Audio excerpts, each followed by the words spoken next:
Maayong adlaw Matinyans, ako si Sofia Martinez, gikan sa Mati City Disaster Response Team.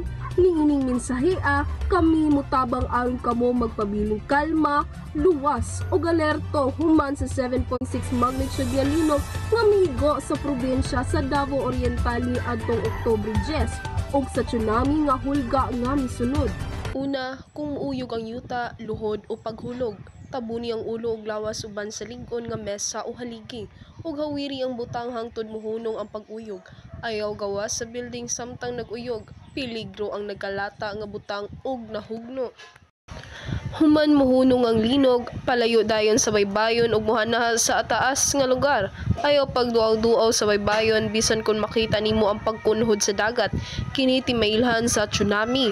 Sundon ang itinalaga nga evacuation routes ug mga dapit sa ligtas nga paingnan. Dalaha inyong emergency kit, tubig, pagkaon nga dali madala, first aid, tambal, ID ug flashlight.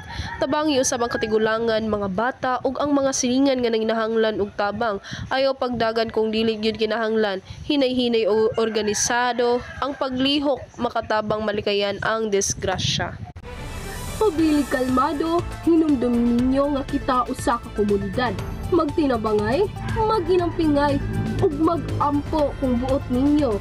Og kinahanglan ninyo og opisyal nga impormasyon o tabang, palihog duol kamo sa lokal na disaster response team o sa inyong barangay hall.